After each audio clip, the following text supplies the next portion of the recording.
It's XCOM 2. And would you believe that it's the 80th episode of XCOM 2? Crazy. Been going a long time. It's insane, actually, when I think about it that way. Nevertheless, hello. I hope you're having a wonderful day. There will be a stats update at the end of this episode, so please look forward to it. As it, it's a 20th episode, so that's a thing that happens now. And sorry, I'm just sort of scrolling around the Avenger here, just getting a kind of admiring this view with the gigantic radio tower in the background. Today, we've got a mission to do. I just can't remember what it is. We're going to recover an item from an advent facility. That's what we're going to do today. So, we're going to get straight into things.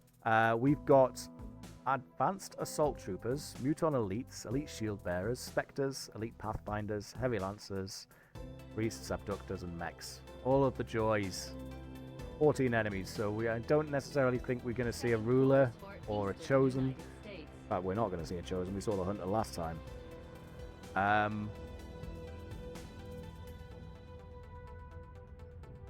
Let's take the long way around the globe to get here. Good grief.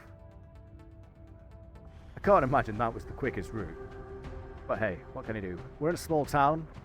It's temperate. It's nice. It's going to be lovely. Let's put a squad together. Small town means marksman. And marksman means, well, laugh. Yeah? The other option is pacify.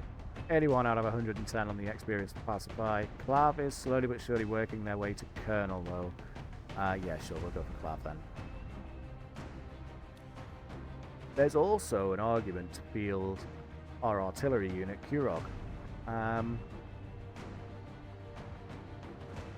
I feel like it's been a little while since we've seen Kurog in the field. Let's just check things where they are right now. Bandolier, steady hands, death from above. Yeah, I think we could probably afford Kurog and Clav.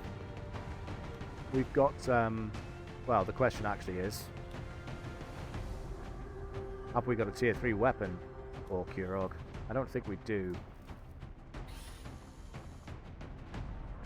I'm extremely positive we don't. Which isn't necessarily the worst thing in the world, to be honest. Yeah, we'll still field Kurog, even though it'll be a slightly weaker weapon. Phalanx I'd like to include, so I think Zed is 1 point away from reaching Captain, and let's enable that. Although now that I say that out loud, last few times I've really regretted not having fanfire. And we might see a ruler, So actually, if we got another Phalanx available, it would have been Bert. Bert's currently shaken up, and yeah, all right. Don't make me regret this, then, Zed. I think we'll bring Apprehension again, just because I want to have multi-attacks available. And then we're almost at Colonel on Rymir, so short, we'll field there. And then, last but not least, let's get Huckett involved. Let's get some gear together on this ragtag crew and get after it. See you in a minute.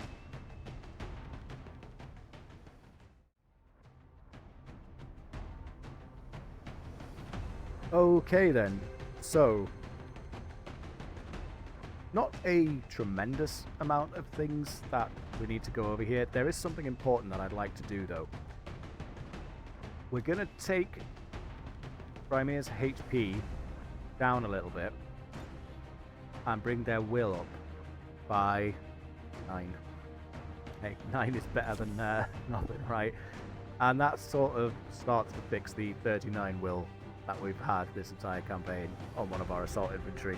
Drops down from 21 hit points to 18, but that's fine. That's pretty much standard fare, really.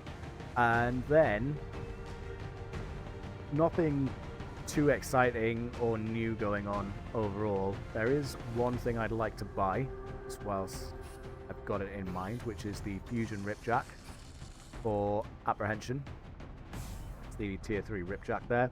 And we also finally have the opportunity to use the HEDP shells in action. So let's just take a quick peek at them. There are a few shells available for Kurog here. High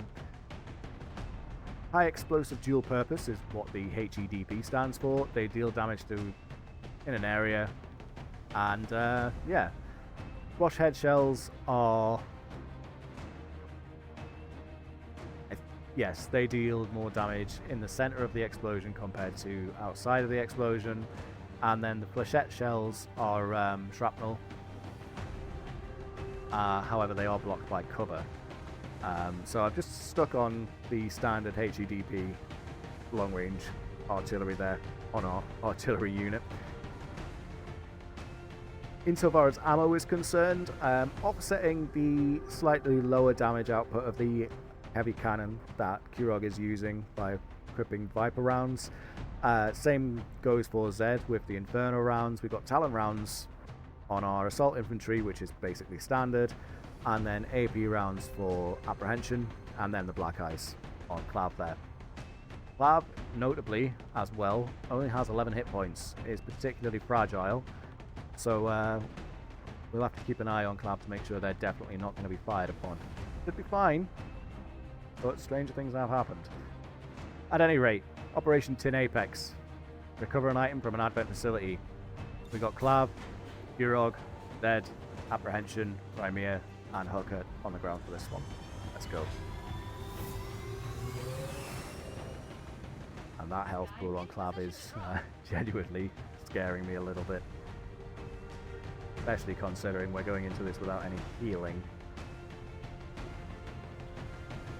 And that includes Stasis Vest on Clav as well. The Wraith Suit only has one item slot available, and I've opted to go with the Black Ice rounds instead of anything that might improve Clav's chances of survival were they to be shot. So it's very much going to be the case that we want to enable Clav to do the shooting without being shot themselves. Which, you know, is a marksman's main goal in life, I suppose. But, I'm getting flashbacks to seeing Tuism be set on fire by a Flame Viper. I'm getting flashbacks to Zari being shot from across the map by Exalt. It's, yeah. You'd think I'd use those experiences and learn from those experiences. But what do I look like to you? Someone good at XCOM2? Come on.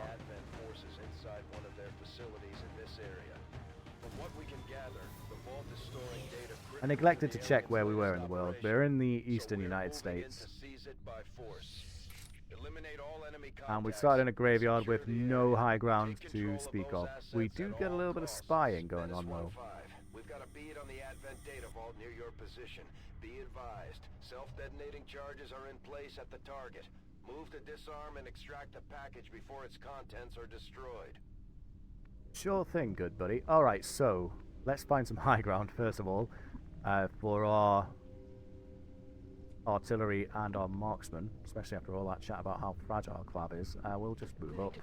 We've started on the edge of the map here, so we might as well use that to our advantage. Making that up, we definitely have.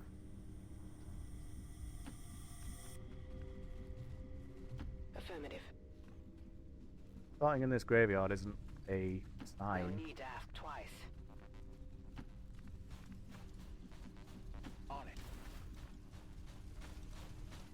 Oh no. A confident approach. We've got some civilians around as well, so something to look forward to.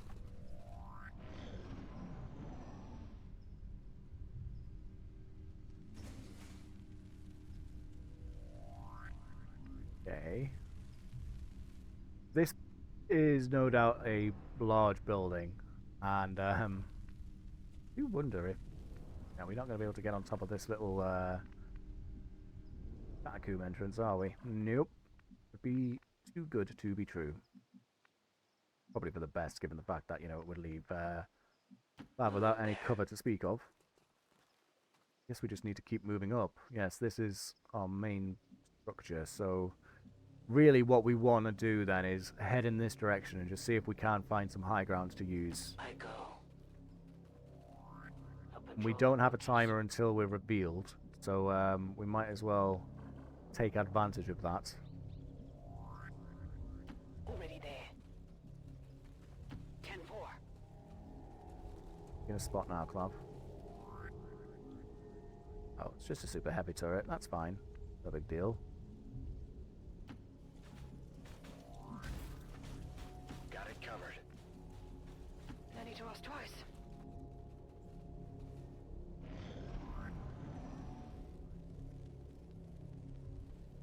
Brace is the reason why Clav was able to see that when no one else could. Incidentally. Hostile forces spotted. That's at least 2 specters. Don't be scared of the answer. It can't see you right now. You're fine.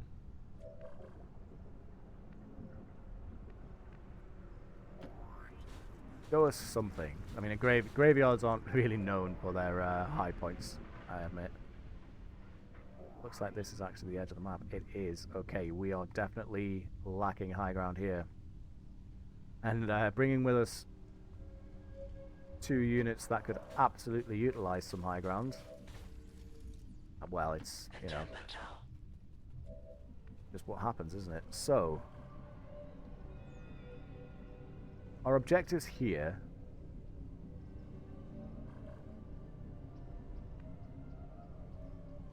Moving.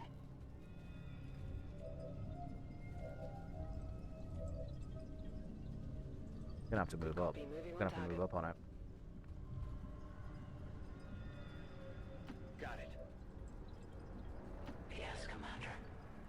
Move, move, move! Scanning.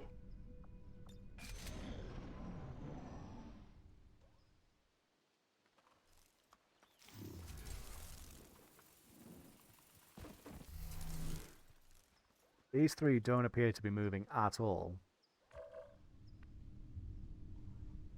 But as far as openers go, 6v6 plus turret.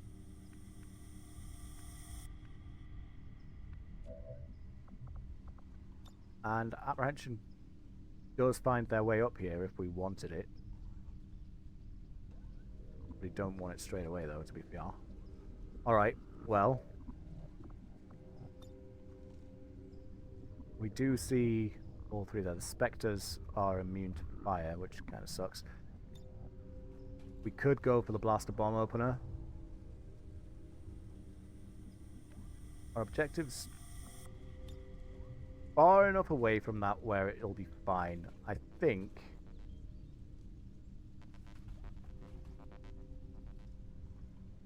this is it. Let's do it. No use running.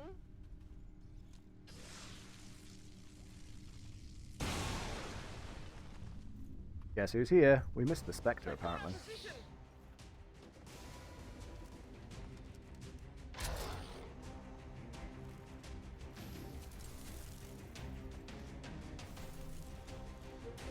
compromised.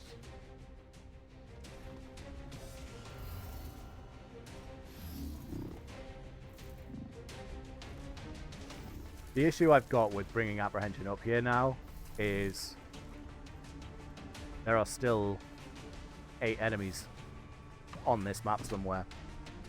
And it's a reasonable assumption that they're going to be here and here, given the fact that this is a really small map. Wow. Oh well. This is the problem, of course, with not having high ground available. Clav's shot percentages are going to be tremendously bad.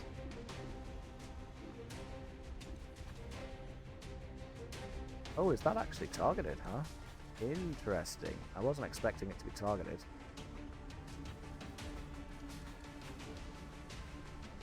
I was definitely not expecting it to be targeted. Okay, well. Today we learned. It might be the case then that we actually just go for, like, grenades with Urog. Like launching this gas bomb, for example. Again, it's not going to achieve anything on the Spectre back there. And because of the fact that I was expecting more high ground than we've gotten, I didn't include the black ice on Z, so that's the burden I'm going to have to bear. There's a little bit of riskiness for sure, but ended up paying off. Kind of want to see if we can get at least one of these Spectres murdered. Good job. There's Zed. Good job indeed. Promotion for you. Lovely.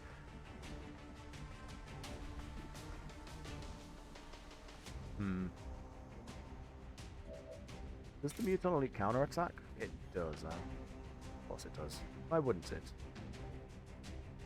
I mean, I can't find the Pathfinder. And is wearing a hazmat vest. But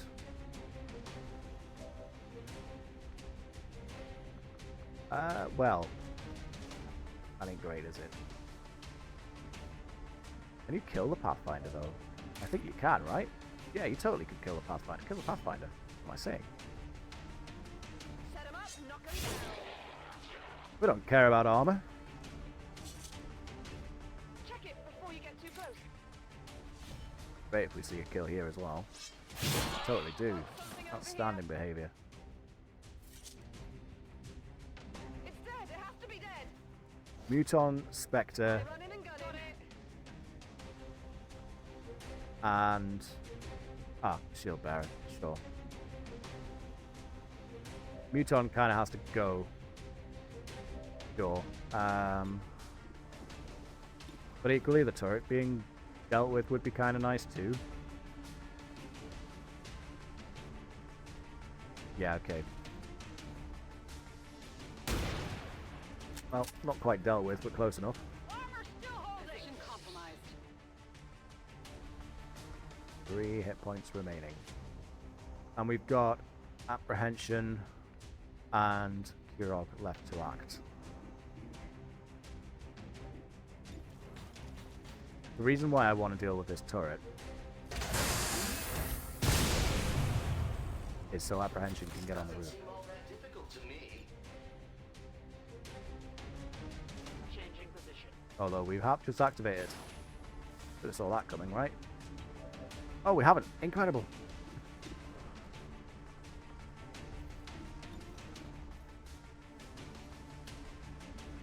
The Muton's kind of scary. But if we were to put Rymir here, all of a sudden, well, Huckett is as well. And so is Zed. Any one of these 3 being shot by that Muton is probably fine. So yeah, go for the Spectre. Preferably kill the Spectre. But we're not going to find 10 damage really, are we? We might. We don't. We don't even find any damage. Viper Hatchling means that's a ruler. Surely. Unlucky. Yeah, I didn't get it.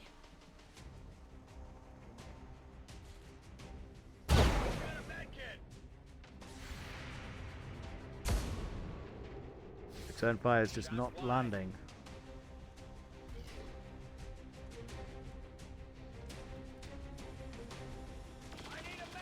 10 damage is not insignificant amount. At least we set it on fire.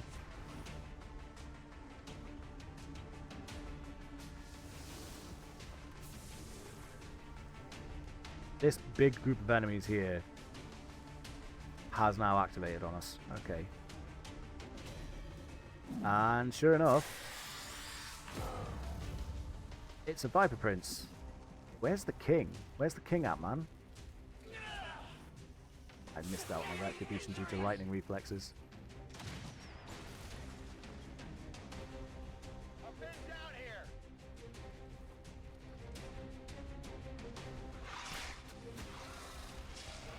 Terrific. That's put Zed in an awful situation.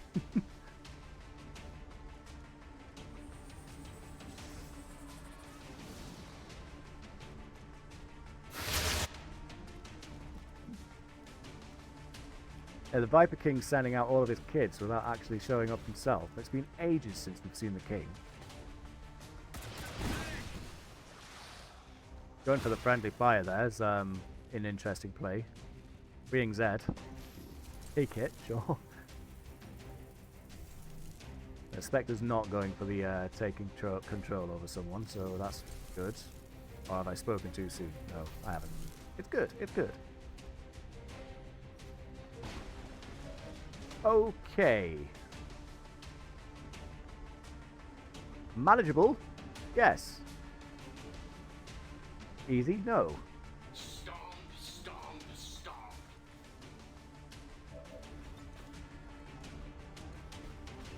Yep, let's just get rid of the Muton. No more 10 damage on Zed, thank you. Enough of that for one lifetime. Clav. Pretty good shot on the hatchling, reasonable shot on the heavy mech. We'll take the heavy mech. Great work. Infecting it, 14 crit. That potentially means the mech is dead, but we can't necessarily rely on that.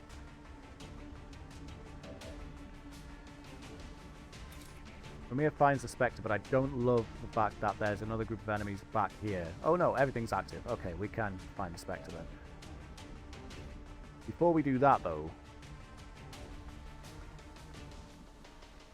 we probably... There's no probably about it, is there? We need to get Zed out of harm's way for what's about to happen here. And this is probably going to be the best we can do. We've got the objective in sight. We sure do, Zed. Sure do. Alright. Next. Hooker comes up. Wait, before we commit to the quick burn cooldown,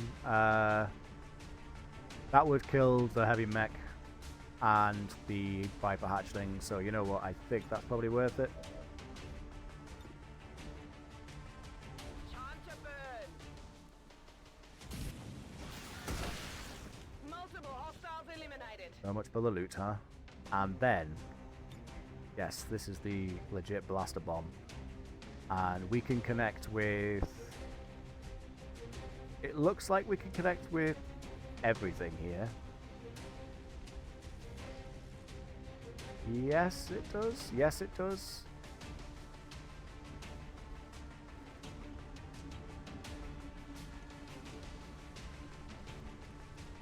Yes, it does. Locked on.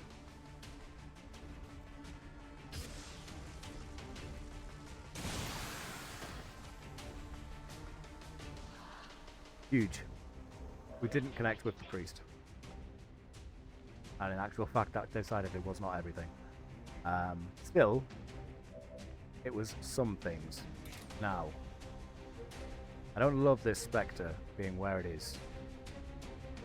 But in order to deal with it entirely, Zed would need to land 73% shot.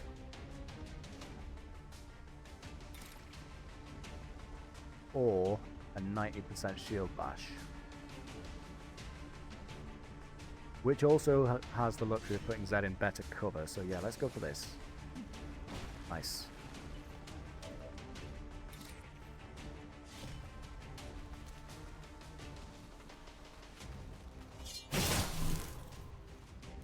Say good night, Mr. Spectre.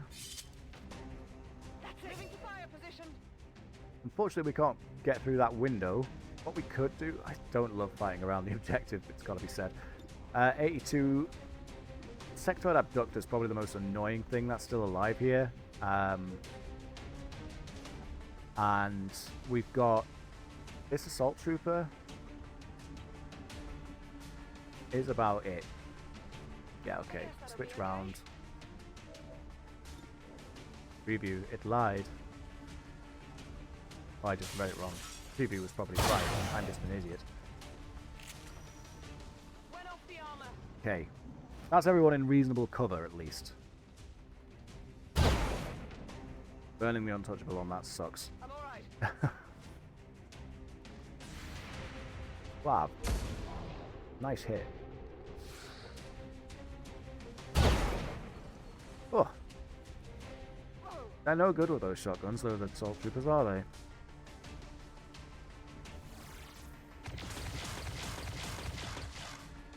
Taking heavy fire. Decision to move Rymir here is paying off immensely right now.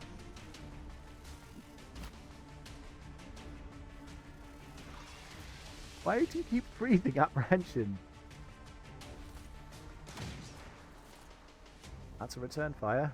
A very wasted return fire, no less. Yep. Yeah, I didn't get it.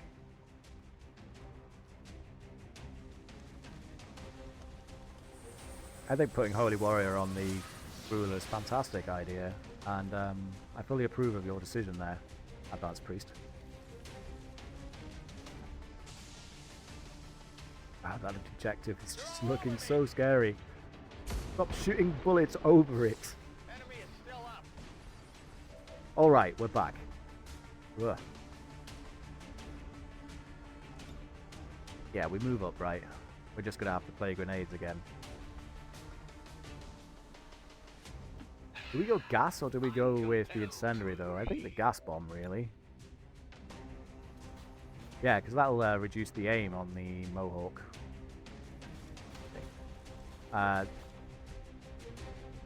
Yeah. You risk your only.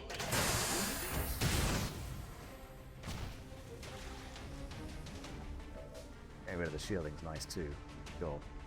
Now Zed needs a reload, which isn't my favourite. Alternative option though. Again, it's so close to the objective. I just don't. I can't abide by that.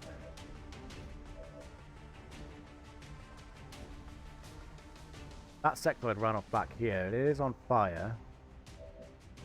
What I'd like to do though. No, we don't. Don't quite find the means of getting a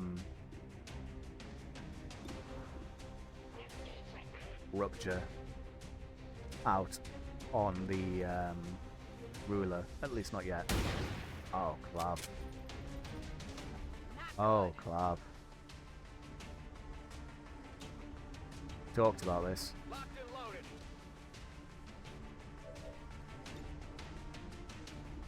Oh, bueno, huh? This would involve... we're gonna have to just, yeah. Target eliminated.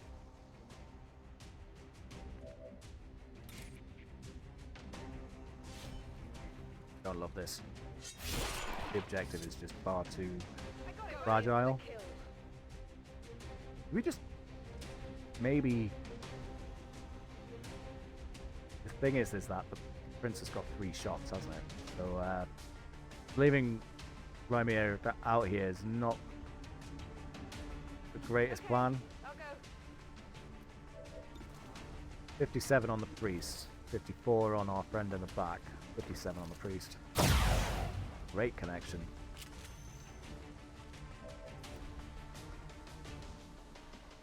We could also set the, I think I want to say that the prince is immune to fire damage. But now I'm not convinced. Maybe we just bomb it.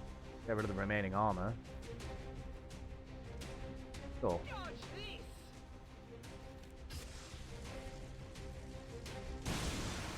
Oh, snap! The priest didn't go into stasis.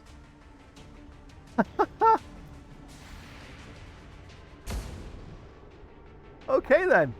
You hit the place. I will absolutely take that. I was fully expecting the stasis, Heavy fire. and instead, It's down. the priest sealed the Viper Prince's fate. Reinforcements. That is amazing. 10 out of 10. No notes. Reinforcements is fine. Let's cap this objective whilst we've got the opportunity. Might be something There's our best hacker, and I kind of wish we brought a tech specialist with us on this one. Especially considering I'd love to get the adventure scanning time reduction here. Let's try. Yeah. I'm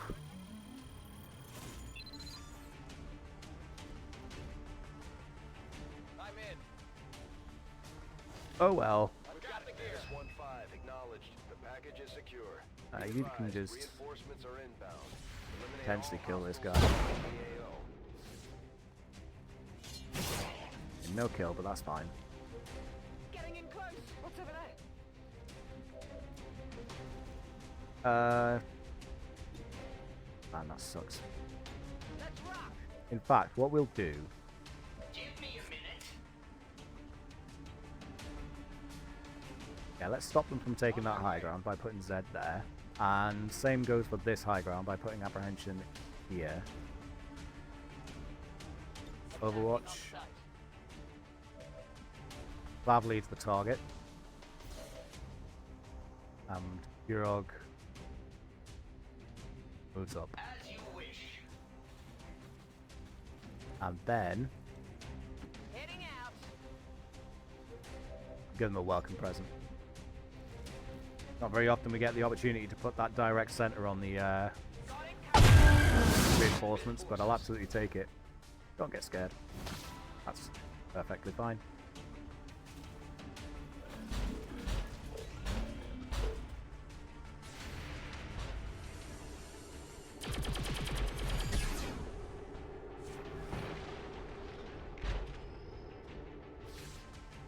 I'm being flanked.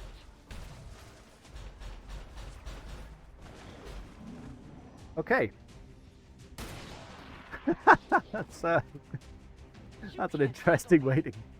It's an interesting death animation for sure. Good grief. The intensity. Let's try this shell then. Let's knock this guy out of Overwatch.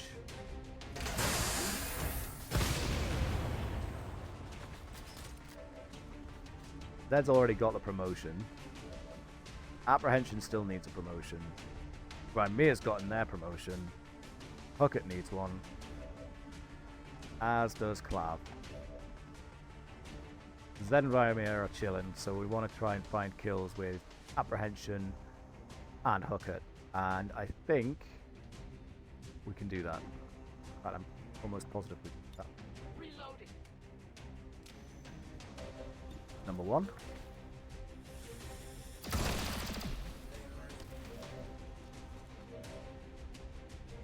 On my way. 85. Come on, Huckett. You totally missed it, didn't you? Yep. Target's still up.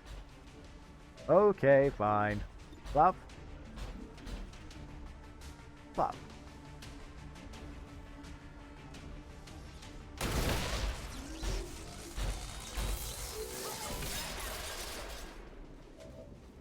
And then there was this Lancer. The little Lancer that could.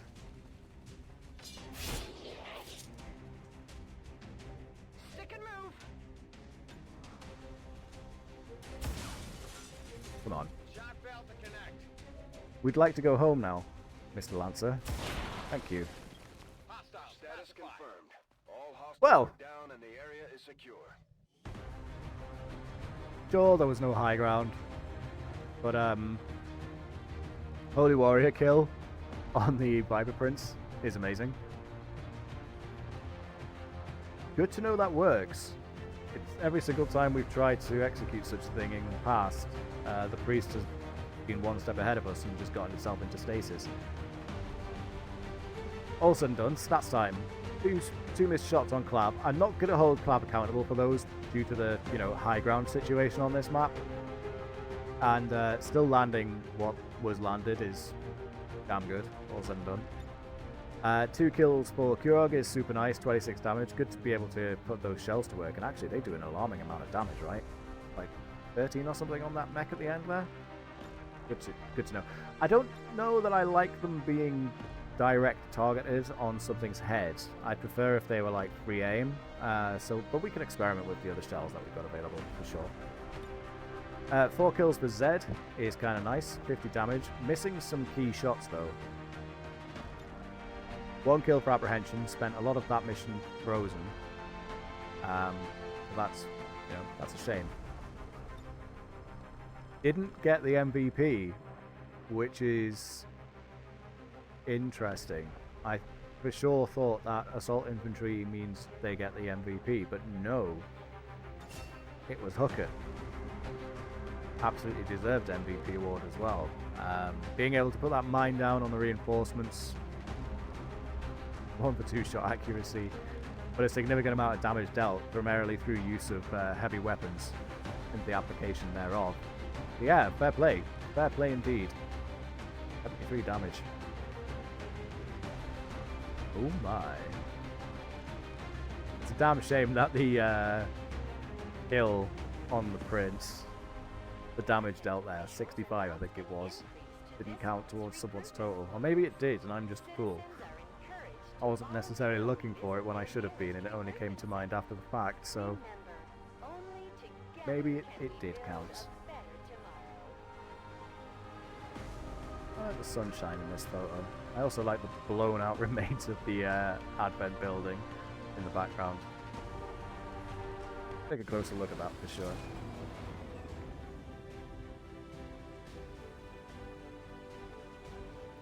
I'm certainly impressed, Commander.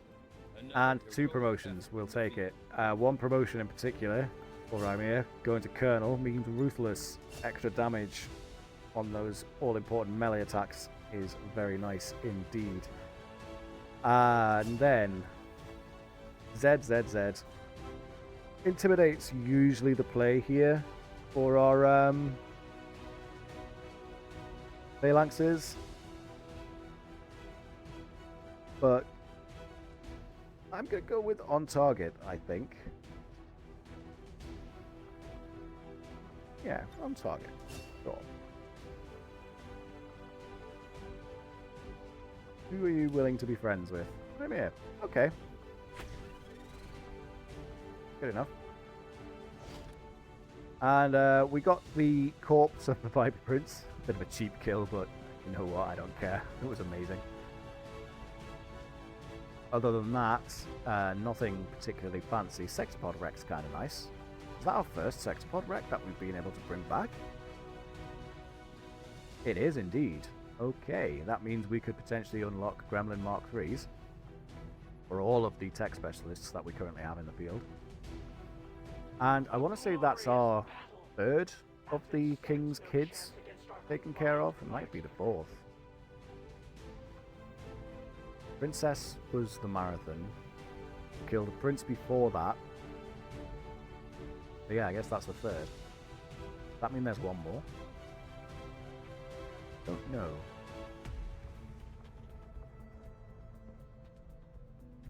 Don't know. 5 days until we find out, I suppose. I'm not gonna ruin the surprise.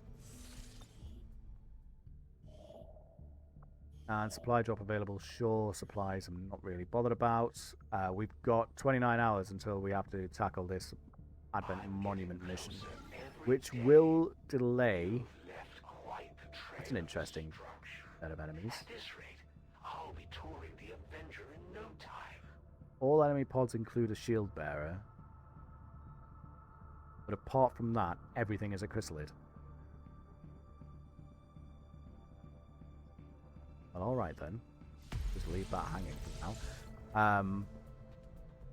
That would be an interesting mission, to say the least.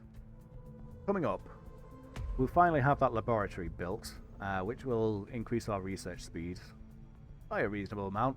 Not like a huge amount, but a reasonable amount. I think in this final slot, we'll probably look to build the psionics school. Warlock weapon in 5 days. We'll locate the Hunter Stronghold in 4.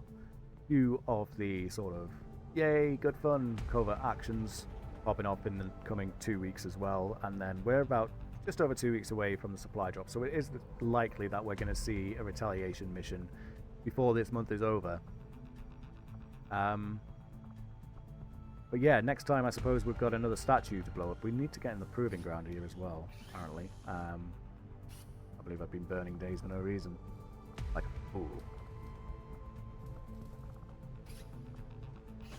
I don't know why I bothered looking at it. It's just advanced PCS is all the way down, really.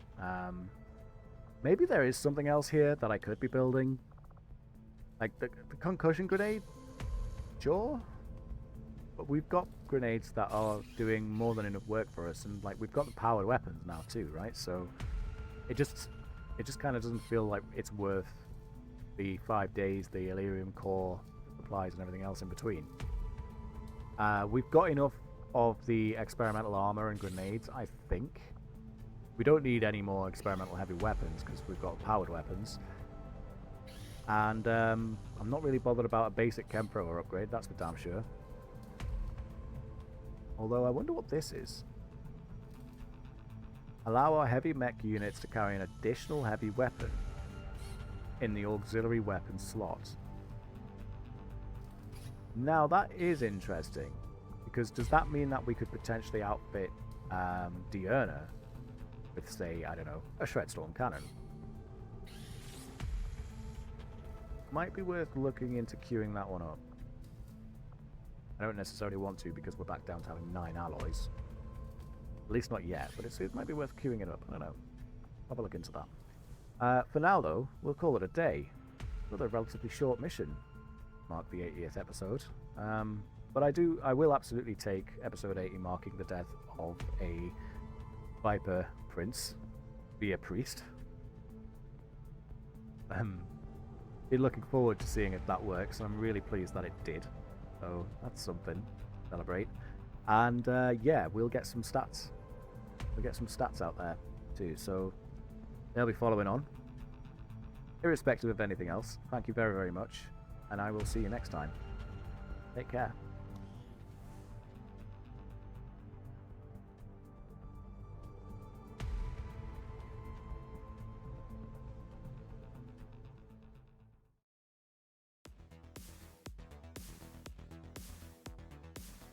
It's another stats update now that we're at the end of episode 80. And I'll do a couple of observations just as has become the, shall we say, standard? We'll say the standard. Sure, why not? A couple of comments I want to make, first of all, just with regards to the classes that we've been playing throughout this campaign.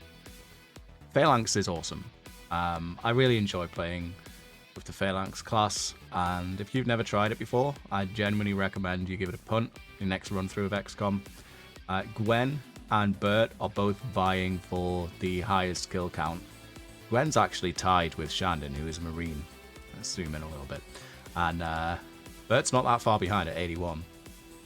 But yeah, the Phalanxes have been, honestly, kind of a powerhouse throughout this campaign. And long may that continue, right? Long may that continue. We did lose one, which was Grim, who tanked too much during the train wreck mission way back in episode 47, I think it was. But other than that, yeah, our Phalanxes have remained pretty strong and consistent throughout, which is pretty nice to see. Another class that don't really think it's any secret that I love it is definitely the Assault Infantry. Considering we don't use Reed that often, Reed's spec'd slightly differently. Reed's actually got a respectably high kill count. Reed does tend to get out there on those lost missions though, so that's probably why. Otherwise, Aethel is storming ahead there, 88 kills compared to Rymir's 50. And Carmor's catching up with 40 already. Clav, now that Zari is no longer part of the squad, Clav has become our sort of leading marksman. We did get another new marksman in Tourism, has been on one mission so far, and Pacify is starting to come into their own as well. Hazel has made a interesting entrance as our newest field medic, and I think newest member of the squad. I could be wrong on that. Maybe it's Zarish that's the newest member of the squad. Missing quite a lot of shots is Hazel. It's got to be said, but I'm sure that'll change before too long. But yeah, overall, we've kind of reached the point now where we've got the heavy hitters, you know, the people that we take on those super important missions, etc., etc. And we've got, I'm not going to say a B team. I don't really like saying we've got an A team and a B team. You know, we've got a fair mix of people in and amongst it. And more importantly than that, I think a fair mix of classes. Combat engineers are super fun to use as well. One thing I will say is a powerhouse at the beginning of the campaign, but has kind of dropped off in effectiveness, the Templar, which we have two, of course, Nacho and Laguna down there. Whereas Apprehension, our skirmisher, has come into their own as time's gone on and they've got more and more promotions. I think we're probably going to see some more work being done by Griffith and our newest Reaper down there at the very bottom, Hawks, as well. Hawks hasn't actually been on a mission yet, but we'll change that soon enough, I'm sure. And what is nice is Kerwin finally has another tech specialist friend that seems to be sticking around. We've had 4 tech specialists throughout this campaign, 2 of which have left us. Ozzymix was the second to go down, and Mufus in episode 30, I think Mufus, and it was maybe episode 16 for Ozzymix there. But yeah, we've had very little in the way of tech specialists, except for Kerwin, and more recently to join us, Grumpton. Other than that, we're doing okay. We're doing okay, shall we say? I think I'll leave things there. If you want to take a bit more of a look at this image, then there's a download link in the description, so you can view it at your pleasure. But I'll leave my would-be commentary well enough alone. Thank you very much, and take care.